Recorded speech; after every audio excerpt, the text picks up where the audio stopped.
the most dramatic, the most magical show of metamorphosis that most of us have seen and I have been zapped by is the growth of an earthworm into a butterfly.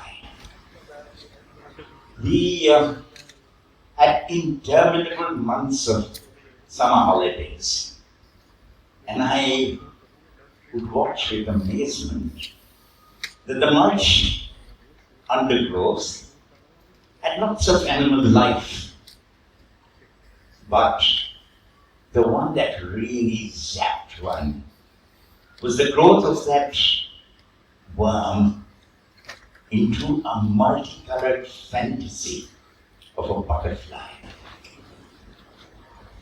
Within 2 to 4 weeks, and then again the process would begin.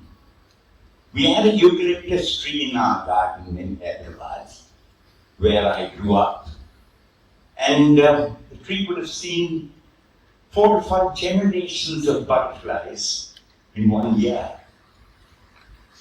But that metamorphosis is not there in human beings. Franz Kafka's book Metamorphosis talks of the protagonist who wakes up one morning to become a bug. But humans don't really get another lung to sort out the toxic air of Delhi, or have better suckers on our feet to hold on to the earth which is spinning away. But does it mean we don't have metamorphosis? No, I think we do. So let me tell you a story. I was up in the Lake District, Sakta, and set free from the concrete jungles of Delhi. Naturally, you don't look down, you look up. And I was walking on this Bagdandi slope on my left, going down to the cut on the right. Suddenly I looked, and roughly where the first row of the seats are, there was a snake coming towards me. Now, I cut away. The center, or the resource center of fight or flight in our brains is called the Amygdala. It's a small little almond-shaped, size of a shelled peanut, which tells us whether we need to run or stay and fight. Now the Amygdala never informed me, and I kept walking without breaking a step to go past the snake. And we passed as 2 ships on a fog-bound ocean, or 2 humans on a city street. Of course, as soon as we crossed each other, the snake went into the undergrowth and I went scampering up, looking for something. Unfortunately, I came back and told my hosts, and they said, oh, the cobra is out, and they sent people out, and the cobra was killed. But what came out of it was, what happened? Was I going dull in my reflexes? Or was it something else? The amygdala also creates memories and draws from memories. So within that step, it told me, don't change your rhythm. Carry on, idiot. Keep moving forward. I moved towards the snake and the snake moved towards me and we parted company. The brain is just about 1 kilo and a bit of grey matter, and we don't even know how it thinks and makes it my mind. The amygdala goes down in size when we are in a meditative state and increases in size when we're stressful. Let's cut to Mahatma Gandhi. Mohandas Karamchand Gandhi comes to India in 1901 from South Africa and tells Motilal Nehru, Jawaharlal Nehru's father, Sir Motilal, I'm wondering about coming back to India. You know, after all, he was taught to speak the Queen's language, or the King's language, because he was a barrister. And Motilal Nehru said to him, I don't think you will make much of a headway here with your accent. Gandhiji goes back to South Africa. Comes back after 5 years and goes to Allahabad.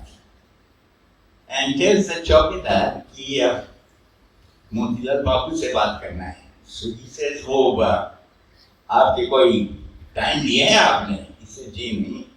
उन्हें कहिएगा कि मोहनदास करमचंद गांधी आए हैं. So he came out, Motilal, and Gandhiji says to him, Motilal, I have come back to India. He had broadened his accent. Sometime later we discovered that Gandhiji writes to Tagore in the night that Mahadev, my secretary, has got very tired. So, excuse me, my right hand is also very tired of writing, so I'm writing with my left hand. The man became ambidextrous. And this was something which I discovered while trying to make a film of him, where we were making a film for the Dundee March, where I realized that he wrote with the left and the right hand.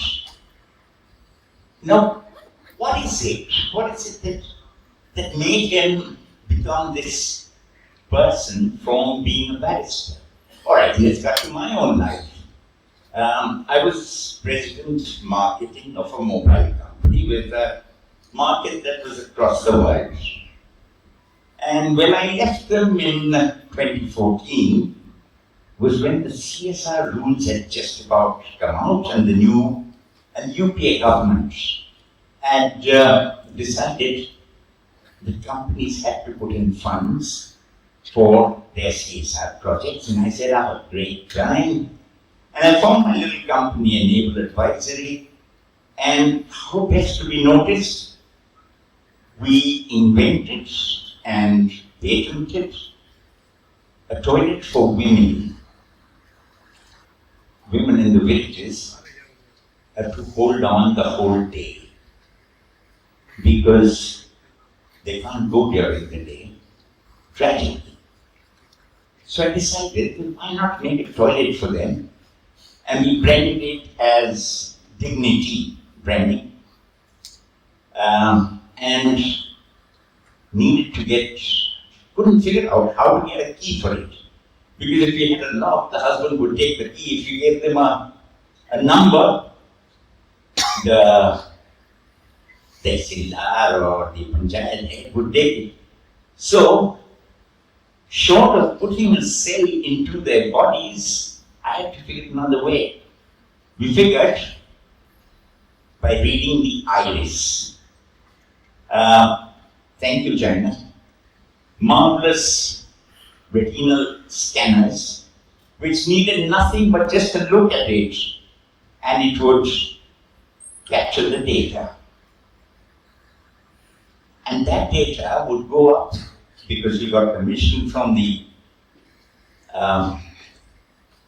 which was then the bad word, UIPAI, and we got permission from Nandan Nilekani for using the cloud.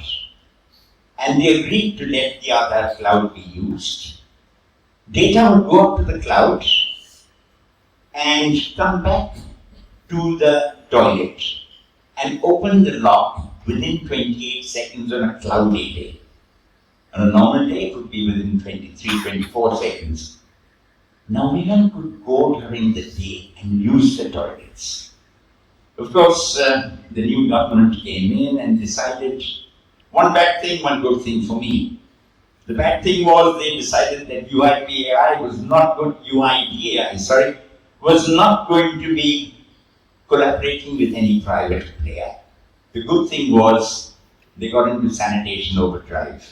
So I did end up making lots of toilets for over 50,000 women.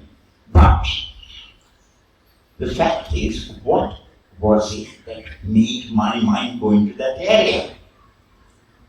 I figure it was an amygdala creating new memories. And our brain has this feature which is neuroplasticity, which adapts the shape of what you want to be. In school, I was very good in the sciences. And it was a no-brainer that I was going to take up science in colleges, and I had a scholarship and all that. But the arts blew my head away. And I got into the arts. Similarly, the brain has a capability to adapt and adopt this new shape. And that is what hardcore science calls neuroplasticity. And that, I think, is where the human metamorphosis lies at. You, my friends, are each responsible for your own metamorphosis. And good times to you. May you be able to reach in, draw yourself out, and create your own evolution. Thank you very much.